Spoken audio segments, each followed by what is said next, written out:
All right, so here we go. We are reading Johnny Tremain by Esther Forbes, and it's illustrated by Lynd Ward and published by Houghton Mifflin Harcourt. And just a quick review, we're in chapter 6, saltwater tea.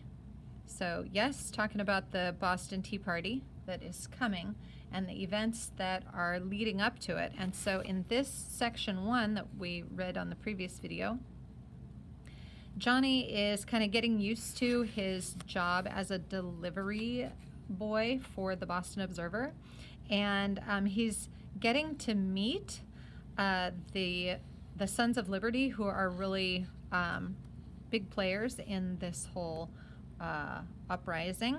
And so the announcements that he's sending out, it's like top secret.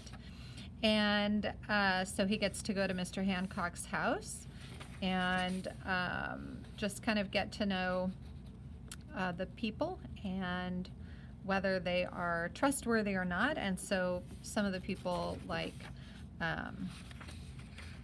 there is the older guy, James Otis, and some of them are like, he's kind of, lost his marbles a little bit, so we don't want him to come, so don't wake him up from his nap. We'll be there. And then Johnny says, got it, okay. So he did his part, and now they just have to wait and see what's going to happen. So this is section 2 of chapter 6. Johnny had saved Paul Revere for the last because he lived at North Square, and being a Sunday, he knew that Scylla and Isana would be waiting for him by the town pump. Guiltily, he remembered he had not bothered to meet them last Thursday, nor the Sunday before, nor the Thursday before that. And, when he left them, it seemed like he really had this promise in his heart that he was going to see them every Thursday and Sunday. So the fact that he didn't go, he is feeling guilty about it. He glanced about, the girls were not there, and secretly he was relieved.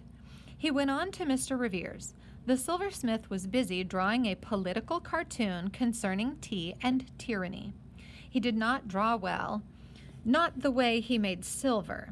As he drew, his children crowded about him, standing on the rungs of his chair, breathing down his neck, dropping crumbs of gingerbread into his hair. But Paul Revere took all this confusion, as he took everything else, without any fussing. And that just goes right in with all the stories we've read about Paul Revere. "I believe I owe you 8 shillings, he said with a wide smile on his dark, ruddy face. The eyes gleamed. Now there was only Dr. Warren left. Then he'd go back and help Rab set out all those chairs in the attic, get ready for the meeting that night. But Scylla and Isana were standing by the pump. Scylla looked little and forlorn. The delicate face was pale. Things were not going too well for the Laphams. Scylla was a little shabby. The sight of her touched Johnny's heart. He pitied her, and yet he wished she had not come. Now it seemed years ago, not months, that he had lived at the Laphams, and then surely Scylla and Isana were the only friends he had. But he had, on going to the Observer, entered a new, vast, and exciting world. He had made new friends. He was absorbed in the excitement over the tea, over the secret meeting tonight. Of all of these things and people, Scylla knew nothing, nor could he tell her. Yet he tried to show interest in what she had to tell him. Once he would have been very interested.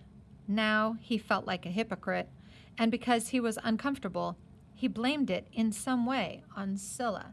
So this is, Johnny is making progress with his personal life, but then he still has this old piece of him that is, kind of unkind. Had Mr. Tweedy decided whether he would marry Madge or Dorcas?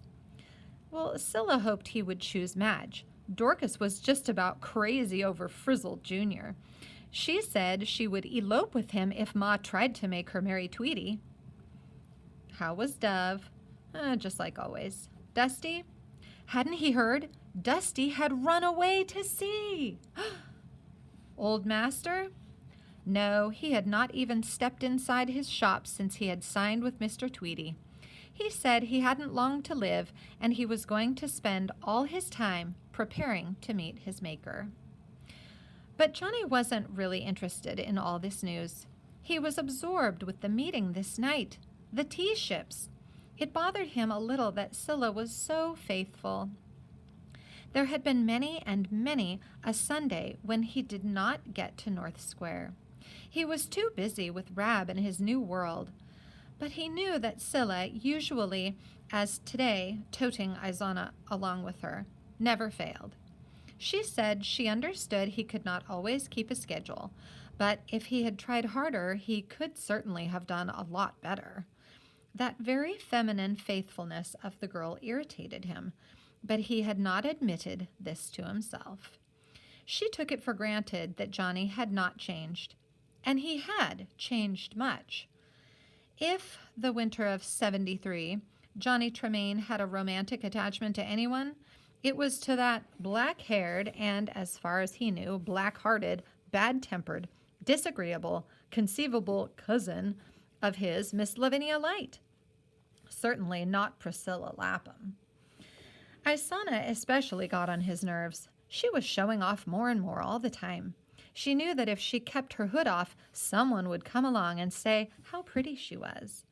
Even now, an elderly clergyman was approaching, opening his mouth. Johnny did not stop to hear. He left. Dr. Warren was back from Roxbury. He was sitting in his surgery, still in his riding boots and spurs.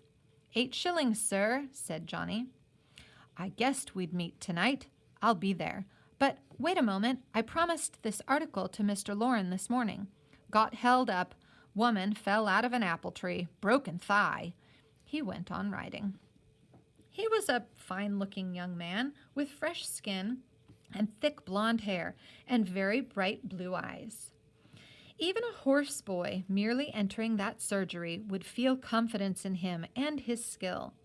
Johnny took off the red mittens Aunt Lauren had knit for him and stretched his hands toward the fire blazing on the hearth. Oh, he stretched his hands out.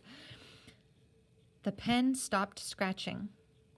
Dr. Warren had stopped writing, and, although his back was to him, Johnny knew those clean, clear blue eyes were staring at him. They were staring at his crippled hand. Instantly, Johnny thrust it back into his breeches pocket. He straightened himself unconsciously, preparing to be either sullen or arrogant. This is the old Johnny. Old Johnny right there. Warning, warning. My boy, came the doctor's gentle voice. Let me see your hand. Johnny did not face him. He said nothing. Old Johnny, old Johnny. You don't want me to look at it? As long as it might take to count 10, there was complete silence. Then the boy said, No, sir, thank you. Was it God's will it should be so? Dr. Warren meant, was it crippled from birth? If so, it would be harder for him to help. Yes, said Johnny, thinking of how he had ruined it upon a Lord's Day. This is a lie. He's lying, okay? He is ashamed. God's will be done, said the young doctor. He went back to his writing. Okay? Whoa. Johnny just had the opportunity to have the best doctor in Boston look at his crippled hand. Just look at it. And he lied and said, yes, it's been like this from birth. And Dr. Warren says, oh, well, that's the way it is. And Johnny just totally ignores him. Okay, end of section 2 and end of this video. So click subscribe and come back and watch the rest of this book and watch the cool math videos too. Bye.